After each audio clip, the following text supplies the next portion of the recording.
But yo, thank you so much, Lost Tales.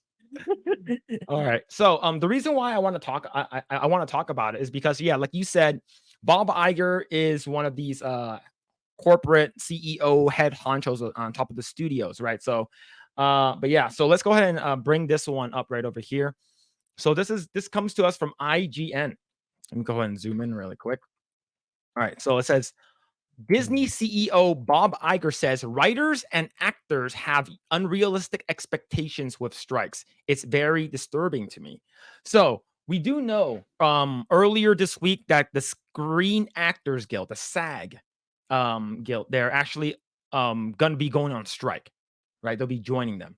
So that means, like I said before, right? If the the WGA and the SAG and then all of them starts going on strike, we're gonna have nothing moving forward, right? And the thing is that they all, like I said, it's all like a snake eating itself. It's all like, okay, I'm gonna scratch your dick, you're gonna scratch my balls, and I'm gonna scratch your asshole, and it's basically a circle jerk. They're basically jerking so hard with each other just to make sure that they get more money. I do feel bad for that one dude that got like $300 or $400 residual from For the She-Hulk. She-Hulk. Yeah. Yeah. So I don't know, like yeah, like you have like it's not even like $1,000, right? It's like a residual. You have you're working on a project that's multi-million dollars in a billion-dollar company, and you only got like $400. Even though I don't like that what they did, it's still very very shitty pay in my opinion, right? Yeah. Yeah. Yeah, so let's go ahead and read this really quick. A Disney CEO Bob Iger has said that the writers and actors union have unrealistic expectations with their strikes and are only adding to industry disruptions by taking such action. Iger made an appearance on CNBC's Squawk Box, where he aired his views on ongoing WGA strike and the prospect of SAG, Federal and of Television, which is SAG AFTRA, joining them. Contracts talks ended without a resolution. It's very disturbing to me. We've talked about disruptive forces on this business and all the challenges we're facing. The recovery from COVID, which is ongoing, is not completely back. This is the worst time in the world to add that disruption. So, uh, given given where Hollywood is right now, for me, I support it and I'm also against. Like I'm indifferent. Like I like you said, like it just is really shitty for the people who actually do good work, right? And just get rid all of terrible writers, get rid of all of woke shit and woke politics, identity politics stuff in Hollywood. But it also leans into the people who actually do good stuff, like what's it called again? Like The Boys. If you like The Boys or something like that, or any other TV show, right? So yeah, I actually do agree with you. It sucks for people who are actually doing good work. So man, do you think that this is going to be worse than what happened in 2008? What happened in 2008? Okay, I so was Yeah. You need to okay. I need a So refresher. I actually have some notes here, okay? So I actually this is from the Animation Guild. So I know I have a bunch of friends who are in the Animation Guild and this is from them. So I'm not sure if this is public news, but in 2008 the strikes the writer strike lasted at about 100 days, right? And it not just screwed up the actual like Hollywood like TV shows and movies, but also screwed animation for about 2 years. And nothing was greenlit. And that's where you have terrible writing and TV shows such as Heroes season 2 was really really bad. Nothing was being greenlit. No TV shows. There was just a drought, right?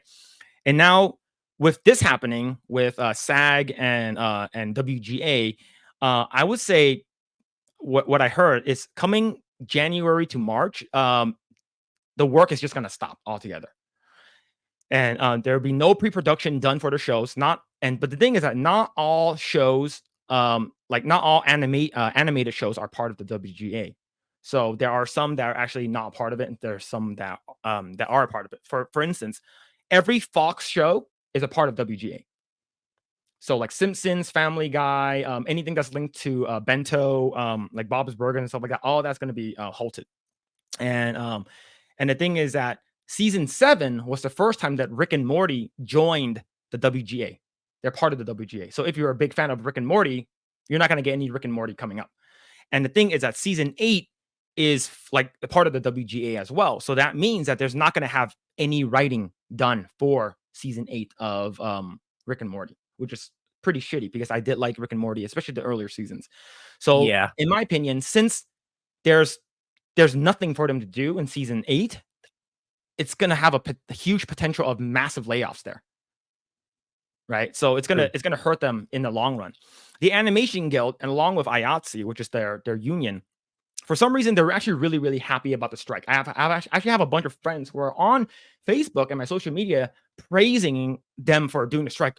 Oh, you got to pay your actors, pay your writers, and so like pay all of them because he's a part of it.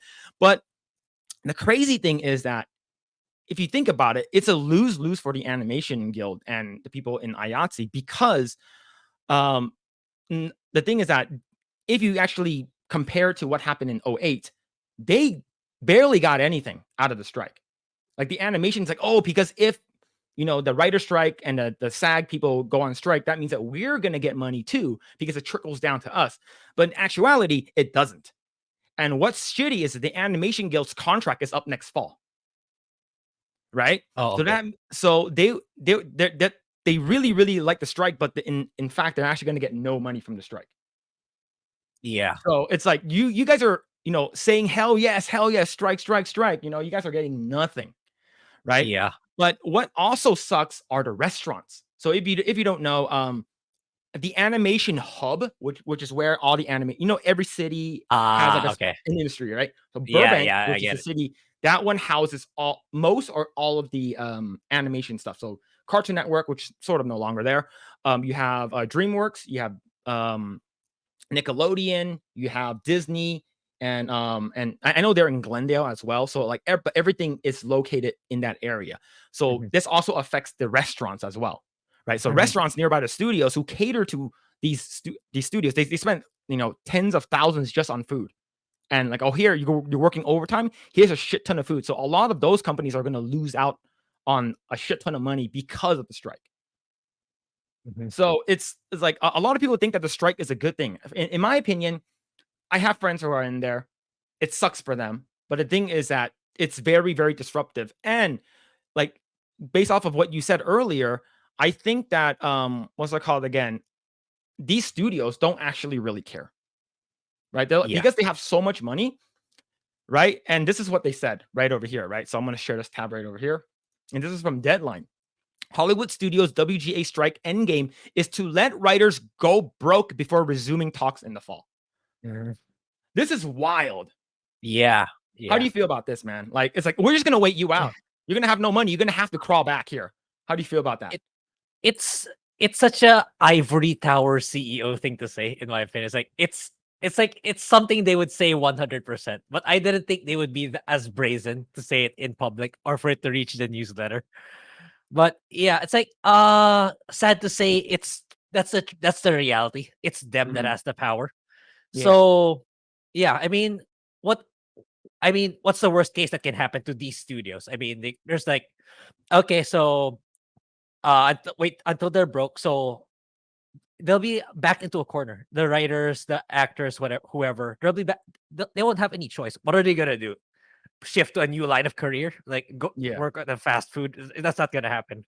It's I like, actually saw a video of a guy who was like, I think it's on TikTok or some shit, and he basically said he basically like talked about this specific article, saying that, oh, you guys are gonna wait us out. We have this thing where we fund other writers and stuff like that, right?